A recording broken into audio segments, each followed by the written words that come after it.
Big Two-Hearted River by Ernest Hemingway. 1. The train went on up the track out of sight, around one of the hills of burnt timber. Nick sat down on the bundle of canvas and bedding the baggage man had pitched out of the door of the baggage car.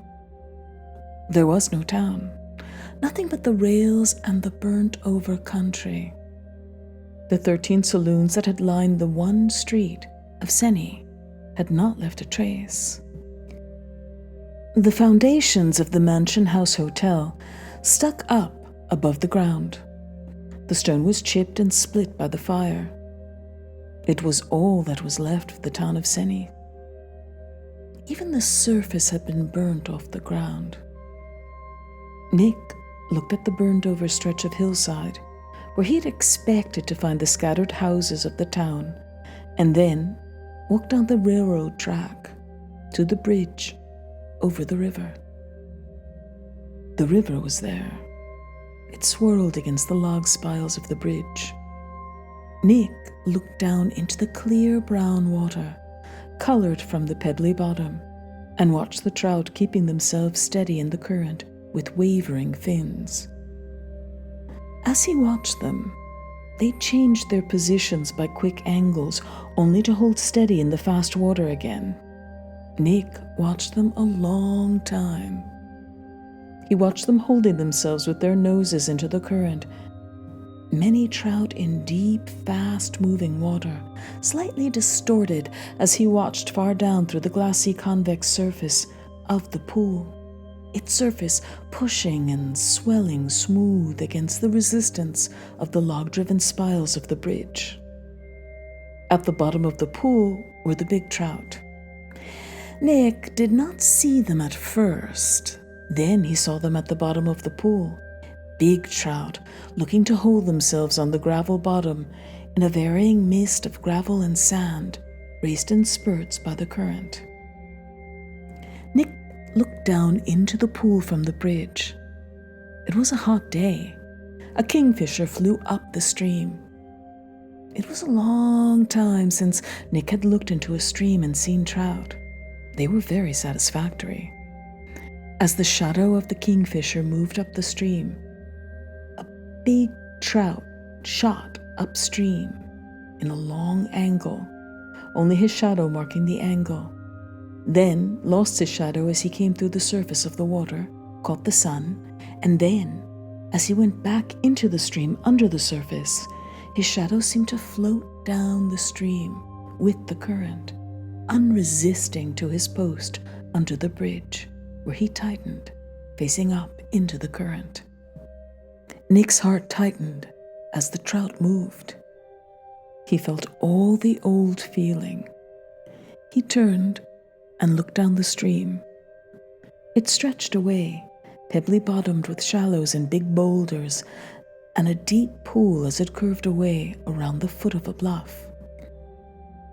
Nick walked back up the ties to where his pack lay in the cinders beside the railway track. He was happy. He adjusted the pack harness around the bundle, pulling straps tight, slung the pack on his back, got his arms through the shoulder straps, and took some of the pull of his shoulders by leaning his forehead against the wide band of the tump line. Still, it was too heavy. It was much too heavy. He had his leather rod case in his hand, and leaning forward to keep the weight of the pack high on his shoulders as he walked along the road that paralleled the railway track, leaving the burned town behind in the heat, and then turned off around a hill with a high, fire-scarred hill on either side onto a road that went back into the country. He walked along the road, feeling the ache from the pull of the heavy pack. The road climbed steadily. It was hard work walking uphill. His muscles ached, and the day was hot, but Nick felt happy.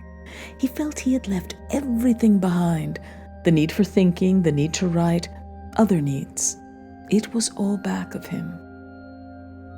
From the time he had gotten down off the train and the baggage man had thrown his pack out of the open car door, things had been different. Sini was burned. The country was burned over and changed, but it did not matter. It could not all be burned. He knew that. He hiked along the road, sweating in the sun, climbing to cross the range of hills that separated the railway from the pine plains. The road ran on, dipping occasionally but always climbing. Nick went on up. Finally, the road, after going parallel to the burnt hillside, reached the top. Nick leaned back against a stump and slipped out of the pack harness.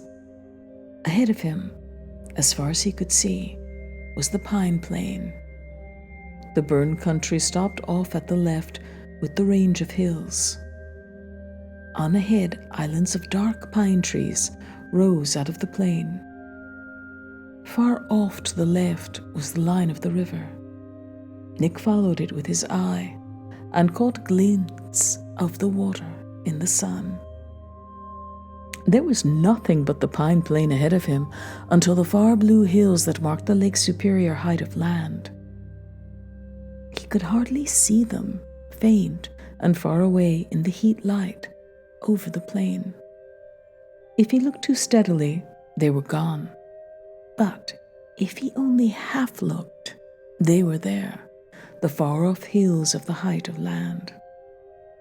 Nick sat down against the charred stump and smoked a cigarette. His pack balanced on the top of the stump, harness holding ready, a hollow molded in it from his back. Nick sat smoking, looking out over the country. He did not need to get his map out. He knew where he was from the position of the river. As he smoked, his legs stretched out in front of him. He noticed a grasshopper walk along the ground and up onto his woolen sock. The grasshopper was black. As he had walked along the road climbing, he had started many grasshoppers from the dust. They were all black. They were not the big grasshoppers with yellow and black or red and black wings whirring out from their black wing sheathing as they fly up. They were just ordinary hoppers, but all a sooty black in color. Nick had wondered about them as he walked without really thinking about them. Now, as he watched the black hopper that was nibbling at the wool of his sock with its four-way lip, he realized that they had all turned black from living in the burned-over land. He realized that the fire must have come the year before, but the grasshoppers were all black now. He wondered how long they would stay that way.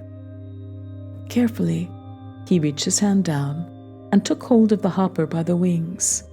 He turned him up, all his legs walking in the air, and looked at his jointed belly. Yes, it was black too, iridescent, where the back and the head were dusty. "Go on, Hopper," Nick said, speaking out loud for the first time. "Fly away somewhere."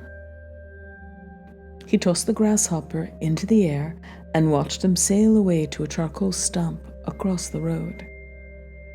Nick stood up. He leaned his back against the weight of his pack, which rested upright on the stump, and got his arms through the shoulder straps. He stood with the pack on his back on the brow of the hill, looking out across the country, toward the distant river, and then struck down the hillside away from the road. Underfoot, the ground was good walking. 200 yards down the hillside, the fire line stopped.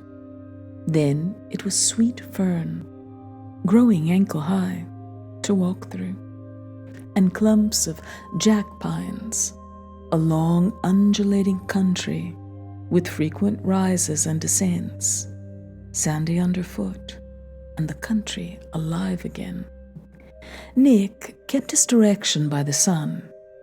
He knew where he wanted to strike the river, and he kept on through the pine plain, mounting small rises to see other rises ahead of him, and sometimes from the top of a rise, a great solid island of pines off to his right or his left. He broke off some sprigs of the heathery sweet fern and put them under his pack straps. The chafing crushed it, and he smelled it as he walked. He was tired and very hot, walking across the uneven, shadeless pine plain. At any time, he knew he could strike the river by turning off to his left. It could not be more than a mile away. But he kept on toward the north to hit the river as far upstream as he could go in one day's walking. For some time, as he walked, Nick had been in sight of one of the big islands of pine, standing out above the rolling high ground he was crossing. He dipped down, and then, as he came slowly up the crest of the ridge, he turned and made toward the pine trees. There was no underbrush in the island of pine trees. The trunks of the trees went straight up or slanted toward each other. The trunks were straight and brown, without branches. The branches were high above. Some interlocked to make a solid shadow on the brown forest floor. Around the grove of trees was a bare space. It was brown and soft underfoot as Nick walked on it. This was the overlapping of the pine needle floor, extending out beyond the width of the high branches. The trees had grown tall and the branches moved high, leaving in the sun this bare space they had once covered with shadow. Sharp, at the edge of this extension of the forest floor, commenced the sweet fern. Nick slipped off his pack and lay down in the shade. He lay on his back and looked up into the pine trees.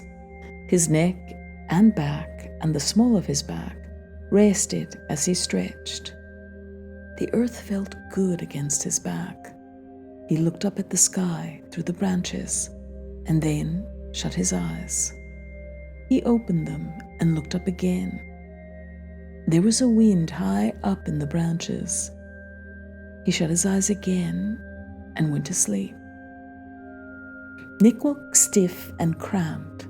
The sun was nearly down. His pack was heavy and the straps painful as he lifted it on. He leaned over with the pack on and picked up the leather rod case and started out from the pine trees across the sweet fern swale toward the river. He knew it could not be more than a mile. He came down a hillside covered with stumps into a meadow. At the edge of the meadow flowed the river. Nick was glad to get to the river. He walked upstream through the meadow. His trousers were soaked with dew as he walked. After the hot day, the dew had come quickly and heavily. The river made no sound. It was too fast and smooth. At the edge of the meadow, before he mounted to a piece of high ground to make camp, Nick looked down the river at the trout rising. They were rising to insects come from the swamp on the other side of the stream when the sun went down. The trout jumped out of the water to take them. While Nick walked through the little stretch of meadow alongside the stream, trout had jumped high out of water. Now as he looked down the river, the insects must be settling on the surface, for the trout were feeding steadily all down the stream. As far down the long stretch as he could see, the trout were rising, making circles all down the surface of the water, as though it were starting to rain. The ground rose, wooded and sandy, to overlook the meadow, the stretch of river, and the swamp. Nick dropped his pack and rod case and looked for a level piece of ground. He was very hungry, and he wanted to make his camp before he cooked. Between two jack pines, the ground was quite level. He took the axe out of the pack and chopped out 2 projecting roots. That leveled a piece of ground large enough to sleep on. He smoothed out the sandy soil with his hand and pulled all the sweet fern bushes by their roots. His hand smelled good from the sweet fern. He smoothed and uprooted earth. He did not want anything making lumps under the blankets. When he had the ground smooth, he spread his 3 blankets. One he folded double next to the ground. The other 2 he spread on top. With the axe, he slid off a bright slab of pine, from one of the stumps and split it into pegs for the tent. He wanted them long and solid to hold in the ground. With the tent unpacked and spread on the ground, the pack, leaning against a jack pine, looked much smaller. Nick tied the rope that served the tent for a ridgepole to the trunk of one of the pine trees and pulled the tent up off the ground with the other end of the rope and tied it to the other pine. The tent hung on the rope like a canvas blanket on a clothesline. Nick poked a pole he had cut up under the back peak of the canvas, then made it into a tent by pegging out the sides. He pegged the sides out taut and drove the pegs deep, hitting them down into the ground with the flat of the axe until the rope loops were buried and the canvas was drummed tight. Across the open mouth of the tent, Nick fixed cheesecloth to keep out mosquitoes. He crawled inside under the mosquito bar with various things from the pack to put at the head of the bed under the slant of the canvas. Inside the tent, the light came through the brown canvas. It smelled pleasantly of canvas. Already there was something mysterious and homelike. Nick was as happy as he crawled inside the tent. He had not been unhappy all day. This was different, though. Now things were done. There had been this to do. Now it was done. It had been a hard trip. He was very tired. That was done. He had made his camp. He was settled. Nothing could touch him. It was a good place to camp. He was there in the good place. He was in his home, where he had made it. Now he was hungry. He came outside, crawling under the cheesecloth. It was quite dark outside. It was lighter in the tent. Nick went over to the pack and found with his fingers a long nail in a paper sack of nails in the bottom of the pack. He drove it into the pine tree, holding it close and hitting it gently with the flat of the axe. He hung the pack up on the nail. All his supplies were in the pack. They were off the ground and sheltered now. Nick was hungry. He did not believe he had ever been hungrier. He opened and emptied a can of pork and beans and a can of spaghetti into the frying pan. "I've got a right to eat this kind of stuff, if I'm willing to carry it," Nick said. His voice sounded strange in the darkening woods. He did not speak again. He started a fire with some chunks of pine he got with the axe from a stump. Over the fire, he stuck a wire grill, pushing the forelegs down into the ground with his boot. Nick put the frying pan on the grill over the flames. He was hungrier. The beans and spaghetti warmed. Nick stirred them and mixed them together. They began to bubble, making little bubbles that rose with difficulty to the surface. There was a good smell. Nick got out a bottle of tomato ketchup and cut 4 slices of bread. The little bubbles were coming faster now. Nick sat down beside the fire and lifted the frying pan off. He poured about half the contents out into the tin plate. It spread slowly on the plate. Nick knew it was too hot. He poured on some tomato ketchup. He knew the beans and spaghetti were still too hot. He looked at the fire, then at the tent. He was not going to spoil it all by burning his tongue. For years, he had never enjoyed fried bananas because he had never been able to wait for them to cool. His tongue was very sensitive. He was very hungry. Across the river in the swamp, in the almost dark, he saw a mist rising. He looked at the tent once more. All right. He took a full spoonful from the plate. "Crazy," Nick said. "Jesus, crazy," he said happily. He ate the whole plateful before he remembered the bread.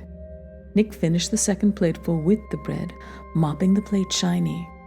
He had not eaten since a cup of coffee and a ham sandwich in the station restaurant at St. Ignace. It had been a very fine experience. He had been that hungry before, but had not been able to satisfy it.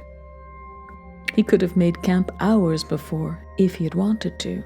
There was plenty of good places to camp on the river, but this was good. Nick tucked 2 big chips of pine under the grill. The fire flared up. He had forgotten to get water for the coffee. Out of the pack, he got a folding canvas bucket and walked down the hill, across the edge of the meadow to the stream. The other bank was in the white mist. The grass was wet and cold as he knelt on the bank and dipped the canvas bucket into the stream. It bellied and pulled hard in the current. The water was ice cold. Nick rinsed the bucket and carried it full up to the camp. Up away from the stream, it was not so cold. Nick drove another big nail and hung up the bucket full of water. He dipped the coffee pot half full, put some more chips under the grill onto the fire, and put the pot on. He could not remember which way he made coffee. He could remember an argument about it with Hopkins, but not which side he had taken. He decided to bring it to a boil. He remembered now that was Hopkins' way. He had once argued about everything with Hopkins. While he waited for the coffee to boil, he opened a small can of apricots. He liked to open cans. He emptied the can of apricots out into a tin cup.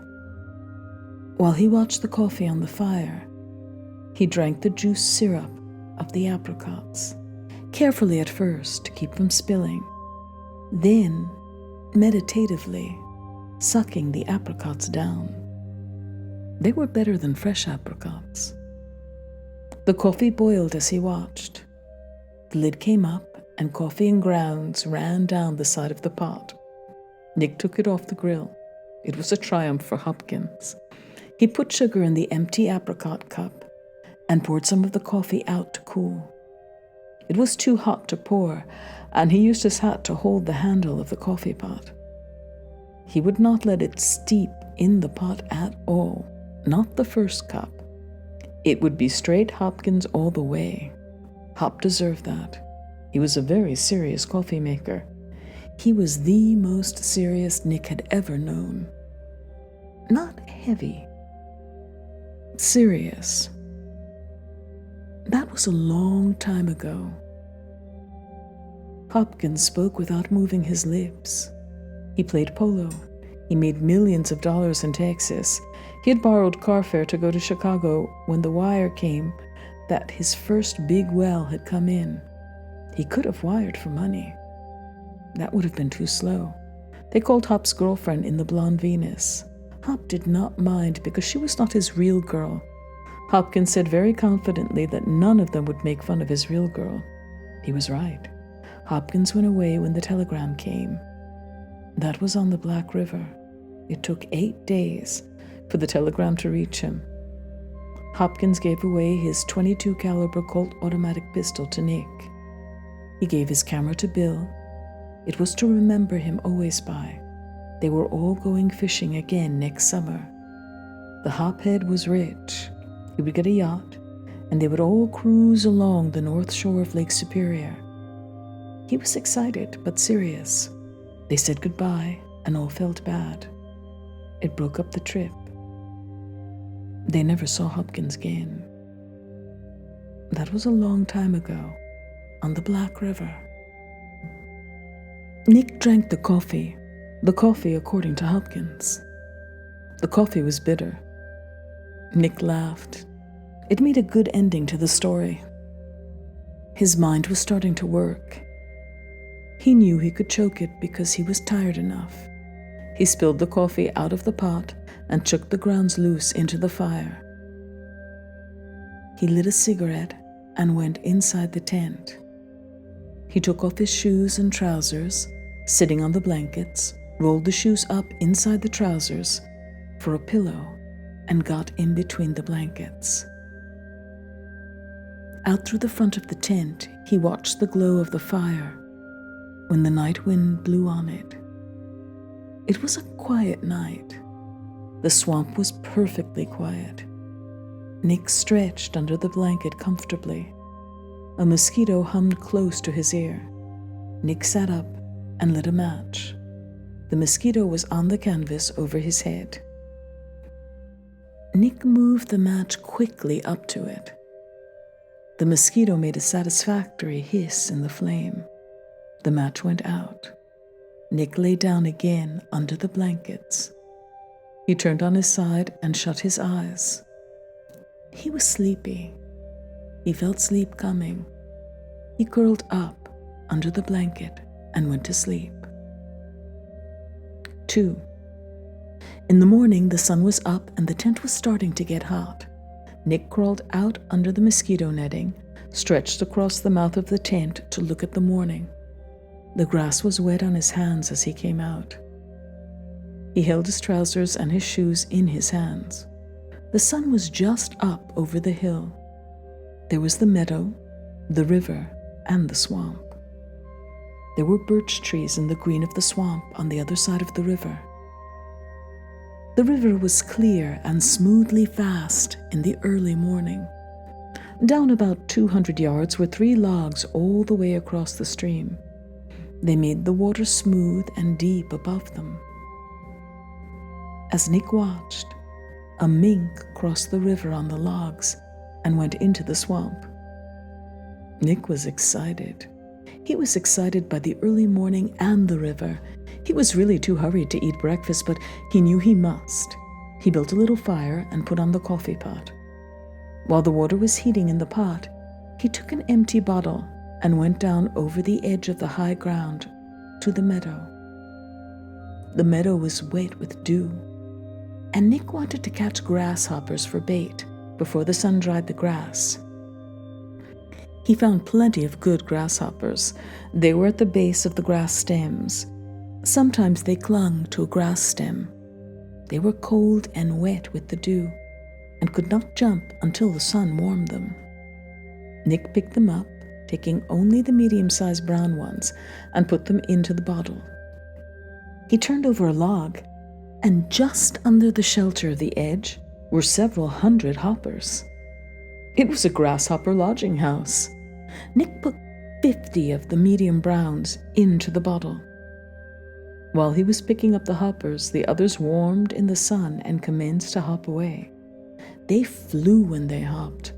At first they made one flight and stayed stiff when they landed, as though they were dead. Nick knew that by the time he was through with breakfast, they would be as lively as ever. Without dew in the grass, it would take him all day to catch a bottle full of good grasshoppers, and he would have to crush many of them, slamming at them with his hat. He washed his hands at the stream. He was excited to be near it. Then he walked up to the tent. The hoppers were already jumping stiffly in the grass. In the bottle, warmed by the sun, they were jumping in a mass. Nick put in a pine stick as a cork. It plugged the mouth of the bottle enough so that the hoppers could not get out and left plenty of air passage. He had rolled the log back and knew he could get grasshoppers there every morning. Nick laid the bottle full of jumping grasshoppers against a pine trunk. Rapidly, he mixed some buckwheat flour with water and stirred it smooth. 1 cup of flour, 1 cup of water. Put a handful of coffee in the pot and dipped a lump of grease out of a can and slid it sputtering across the hot skillet. On the smoking skillet, he poured smoothly the buckwheat batter. It spread like lava, the grease spitting sharply. Around the edges, the buckwheat cake began to firm, then brown, then crisp. The surface was bubbling slowly to porousness. Nick pushed under the browned undersurface with a fresh pine chip. He shook the skillet sideways and the cake was loose on the surface. I won't try and flop it, he thought. He slid the chip of clean wood all the way under the cake and flopped it over onto its face. It sputtered in the pan. When it was cooked, Nick regreased the pan. He used all the batter. It made another big flapjack and 1 smaller one. Nick ate a big flapjack and a smaller one covered with apple butter. He put apple butter on the third cake, folded it over twice, wrapped it in oiled paper, and put it in his shirt pocket. He put the apple butter jar back in the pack and cut bread for 2 sandwiches. In the pack, he found an onion. He sliced it in 2 and peeled the silky outer skin. Then he cut 1/2 into slices and made onion sandwiches. He wrapped them in oiled paper and buttoned them in the other pocket of his khaki shirt. He turned the skillet upside down on the grill, drank the coffee, sweetened and yellow-brown with the condensed milk in it, and tidied up the camp. It was a nice little camp. Nick took his fly rod out of the leather rod case, jointed it, and shoved the rod case back into the tent. He put on the reel and threaded the line through the guides. He had to hold it from hand to hand as he threaded it, or it would slip back through its own weight. It was a heavy, double-tapered fly line. Nick had paid $8 for it a long time ago. It was made heavy to lift back in the air and come forward flat and heavy and straight, to make it possible to cast a fly which has no weight. Nick opened the aluminum leader box. The leaders were coiled between the damp flannel pads. Nick had wet the pads at the water cooler on the train up to St. Ignace. In the damp pads, the gut leaders had softened, and Nick unrolled one and tied it by a loop at the end to the heavy fly line. He fastened a hook on the end of the leader. It was a small hook, very thin and springy. Nick took it from his hook book, sitting with the rod across his lap. He tested the knot and the spring of the rod by pulling the line taut. It was a good feeling. He was careful not to let the hook bite into his finger. He started down to the stream, holding his rod. The bottle of grasshoppers hung from his neck by a thong tied in half hitches around the neck of the bottle. His landing net hung by a hook from his belt. Over his shoulder was a long flour sack tied at each corner into an ear. The cord went over his shoulder. The sack flapped against his legs. Nick felt awkward and professionally happy with all his equipment hanging from him. The grasshopper bottle swung against his chest. In his shirt, the breast pockets bulged against him with the lunch and his fly book. He steeped into the stream. It was a shock. His trousers clung tight to his legs. His shoes felt the gravel. The water was a rising cold shock. Rushing, the current sucked against his legs. Where he stepped in, the water was over his knees. He waded with the current. The gravel slid under his shoes. He looked down at the swirl of water below each leg and tipped up the bottle to get a grasshopper. The first grasshopper gave a jump into the neck of the bottle and went out into the water. He was sucked under in the whirl by Nick's right leg and came to the surface a little way downstream. He floated rapidly, kicking. In a quick circle, breaking the smooth surface of the water, he disappeared. A trout had taken him. Another hopper poked his head out of the bottle. His antennae wavered. He was getting his front legs out of the bottle to jump. Nick took him by the head and held him while he threaded the slim hook under his chin, down through his thorax and into the last segments of his abdomen. The grasshopper took hold of the hook with his front feet, spitting tobacco juice on it. Nick dropped him into the water. Holding the rod in his right hand, he let out the line against the pull of the grasshopper in the current. He stripped off line from the reel with his left hand and let it run free. He could see the hopper in the little waves of the current. It went out of sight. There was a tug on the line. Nick pulled against the taut line. It was his first strike. Holding the now living rod across the current, he brought in the line with his left hand. The rod bent in jerks, the trout pumping against the current. Nick knew it was a small one. He lifted the rod straight up in the air. It bowed with the pull. He saw the trout in the water jerking with his head and body against the stiffening tangent of the line in the stream. Nick took the line in his left hand and pulled the trout, thumping tiredly against the current, to the surface. His back was mottled, the clear water over gravel color, his side flashing in the sun. The rod under his arm, Nick stooped, dipping his right hand into the current. He held the trout, never still, with his moist right hand, while he unhooked the barb from his mouth, then dropped him back into the stream. He hung unsteadily in the current, then settled to the bottom beside a stone. Nick reached out his hand to touch him, his arm to the elbow, underwater. The trout was steady in the moving stream, resting on the gravel beside a stone.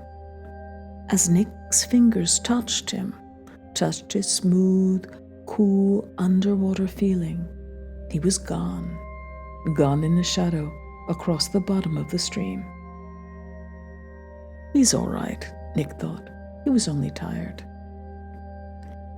He had wet his hand before he touched the trout so he would not disturb the delicate mucus that covered him. If a trout was touched by a dry hand, a white fungus attacked the unprotected spot. Years before, when he had fished crowded streams with fly fishermen ahead of him and behind him, Nick had again and again come on dead trout, furry with white fungus, drifted against a rock or floating belly up in some pool. Nick did not like to fish with other men on the river. Unless they were of your party, they spoiled it. He wallowed down the stream above his knees in the current, through the 50 yards of shallow water above the pile of logs that crossed the stream. He did not rebait his hook and held it in his hand as he waited. He was certain he could catch small trout in the shallows, but he did not want them. There would be no big trout in the shallows this time of day. Now the water deepened up his thighs sharply and coldly. Ahead was the smooth, dammed-back flood of water above the logs. The water was smooth and dark. On the left, the lower edge of the meadow. On the right, the swamp. Nick leaned back against the current and took a hopper from the bottle. He threaded the hopper on the hook and spat on him for good luck. Then he pulled several yards of line from the reel and tossed the hopper out ahead onto the fast dark water. It floated down toward the logs. Then the weight of the line pulled the bait under the surface. Nick held the rod in his right hand, letting the line run out through his fingers. There was a long tug. Nick struck, and the rod came alive and dangerous, bent double, the line tightening, coming out of water, tightening, all in a heavy, dangerous, steady pull. Nick felt the moment when the leader would break, if the strain increased, and let the line go. The reel ratcheted into a mechanical shriek as the line went out in a rush. Too fast. Nick could not check it. The line rushing out, the reel note rising as the line ran out. With the core of the reel showing, his heart feeling stopped with excitement. Leaning back against the current that mounted icily in his thighs, Nick thumped the reel hard with his left hand. It was awkward getting his thumb inside the flyreel frame. As he put on pressure, the line tightened into sudden hardness, and beyond the logs, a huge trout went high out of the water. As he jumped, Nick lowered the tip of the rod, but he felt, as he dropped the tip to ease the strain, the moment when the strain was too great, the hardness too tight. Of course, the leader had broken. There was no mistaking the feeling when all spring left the line and it became dry and hard. Then it went slack.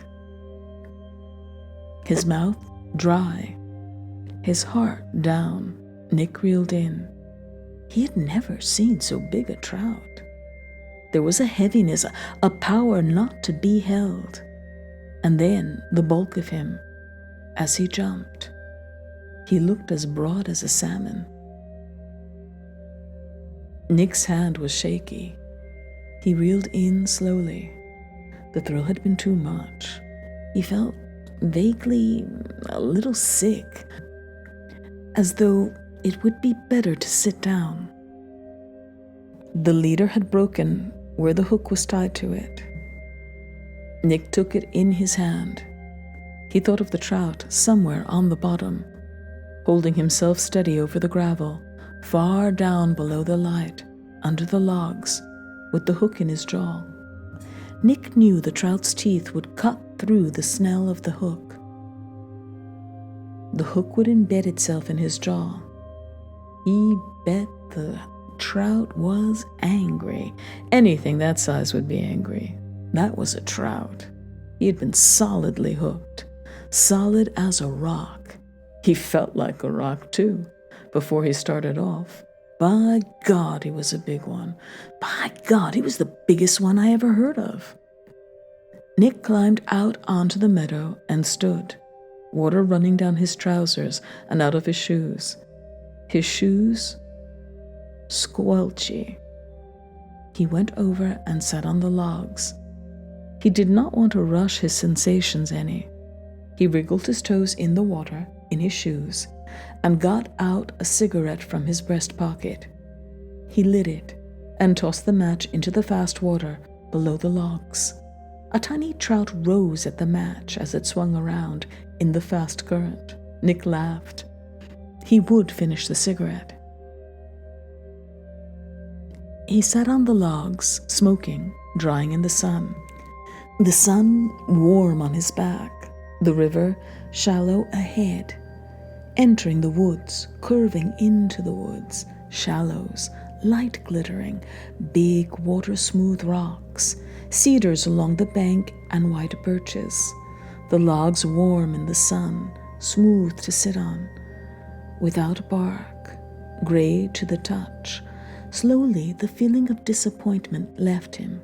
It went away slowly, the feeling of disappointment that came sharply after the thrill that made his shoulders ache. It was all right now. His rod lying out on the logs, Nick tied a new hook on the leader, pulling the gut tight until it gripped into itself in a hard knot. He baited up, then picked up the rod and walked to the far end of the logs to get into the water, where it was not too deep. Under and beyond the logs was a deep pool. Nick walked around the shallow shelf near the swamp shore until he came out on the shallow bed of the stream. On the left, where the meadow ended and the woods began, a great elm tree was uprooted. Gone over in a storm, it lay back into the woods, its roots clotted with dirt, grass growing in them, rising a solid bank beside the stream. The river cut to the edge of the uprooted tree. From where Nick stood, he could see deep channels, like ruts, cut into the shallow bed of the stream by the flow of the current. Pebbly where he stood, and pebbly and full of boulders beyond. Where it curved near the tree roots, the bed of the stream was marly, and between the ruts of deep water, green weed fronds swung in the current. Nick swung the rod back over his shoulder and forward, and the line, curving forward, laid the grasshopper down on one of the deep channels in the weeds. A trout struck, and Nick hooked him.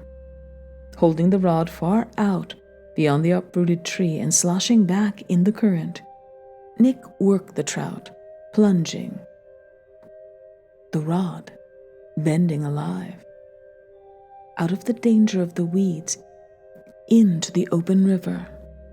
Holding the rod, pumping alive against the current, Nick brought the trout in. He rushed, but always came, the spring of the rod yielding to the rushes, sometimes jerking underwater, but always bringing him in. Nick eased downstream with the rushes, the rod above his head. He led the trout over the net, then lifted. The trout hung heavy in the net. mottled trout back and silver sides in the meshes. Nick unhooked him.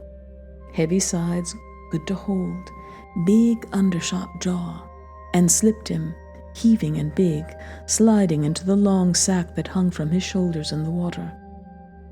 Nick spread the mouth of the sack against the current, and it filled heavy with water. He held it up, the bottom in the stream, and the water poured out through the sides. Inside at the bottom was the big trout, alive in the water. Nick moved downstream, the sack out ahead of him, sunk heavy in the water, pulling from his shoulders. It was getting hot in the sun, hot on the back of his neck. Nick had one good trout. He did not care about getting many trout. Now the stream was shallow and wide. There were trees along both banks. The trees of the left bank made short shadows on the current in the forenoon sun. Nick knew there were trout in each shadow. In the afternoon, after the sun had crossed toward the hills, the trout would be in the cool shadows on the other side of the stream. The very biggest ones would lie up close to the bank. You could always pick them up there on the black. When the sun was down, they all moved out into the current.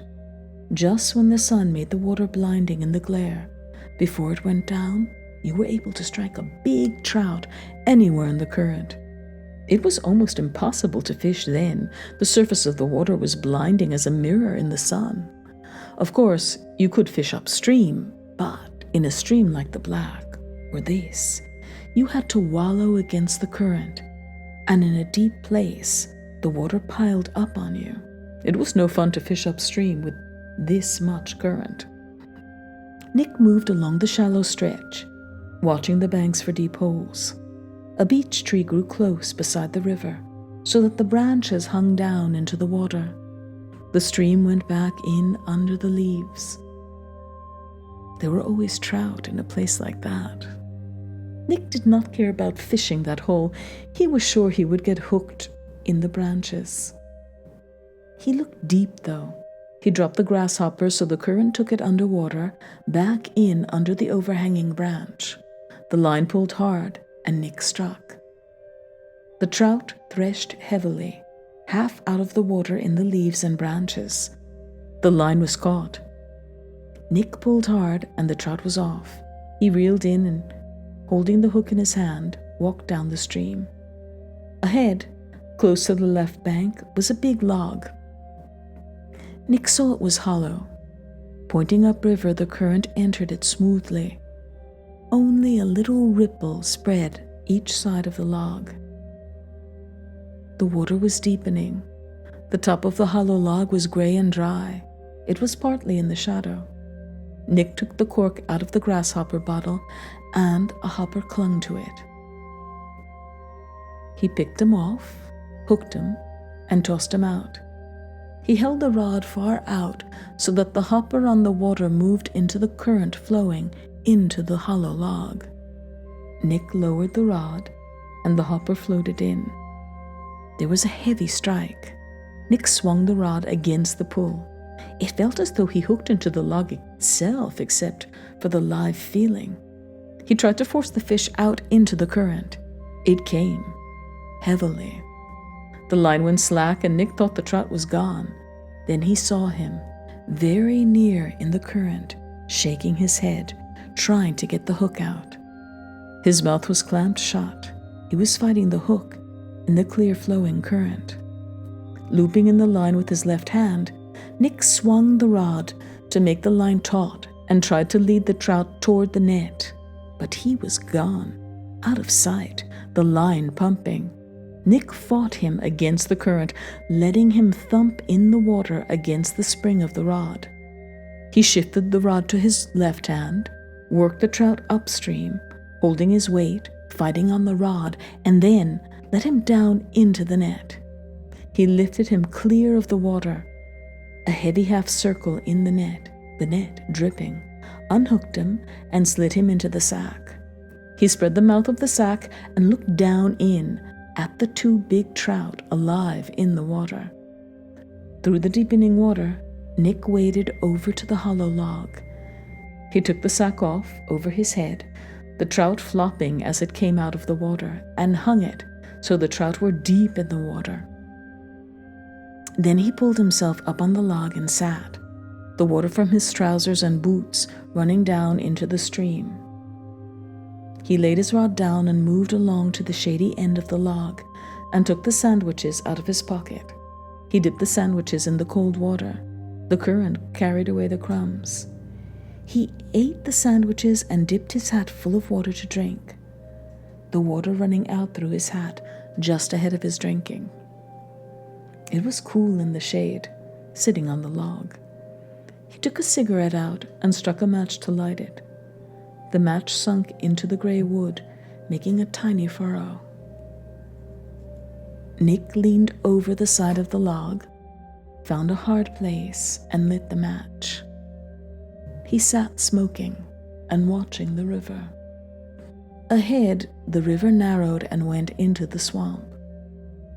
The river became smooth and deep, and the swamp looked solid with cedar trees, their trunks close together, their branches solid. It would not be possible to walk through a swamp like that. The branches grew so low. You would have to keep almost level with the ground to move at all. You could not crash through the branches. That must be why animals that lived in swamps were built the way they were, Nick thought. He wished he had brought something to read. He felt like reading. He did not feel like going on into the swamp. He looked down the river. A big cedar slanted all the way across the stream. Beyond that, the river went into the swamp. Nick did not want to go in there now. He felt a reaction against deep wading, with the water deepening up under his armpits to hook big trout in places impossible to land them. In the swamp, the banks were bare. The big cedars came together overhead. The sun did not come through except in patches. In the fast, deep water, in the half-light, the fishing would be tragic. In the swamp, fishing was a tragic adventure. Nick did not want it. He did not want to go down the stream any further today. He took out his knife, opened it, and stuck it in the log. Then he pulled up the sack, reached into it, and brought out one of the trout. Holding him near the tail, hard to hold alive, in his hand, he whacked him against the log. The trout quivered, rigid. Nick laid him on the log in the shade and broke the neck of the other fish the same way. He laid them side by side on the log. They were fine trout. Nick cleaned them, slitting them from the vent to the tip of the jaw. All the insides and the gills and tongue came out in one piece. They were both males, long gray-white strips of milt, smooth and clean. All the insides clean and compact, coming out all together. Nick tossed the offal ashore for the minks to find. He washed the trout in the stream. When he held them back up in the water, they looked like live fish. Their color was not gone yet. He washed his hands and dried them on the log. Then he laid the trout on the sack, spread out on the log, rolled them up in it, tied the bundle, and put it in the landing net. His knife was still standing, blade stuck in the log. He cleaned it on the wood and put it in his pocket. Nick stood up on the log, holding his rod, the landing net hanging heavy, then stepped into the water and splashed ashore. He climbed the bank and cut up into the woods toward the high ground. He was going back to camp. He looked back. The river just showed through the trees. There were plenty of days coming when he could fish the swamp.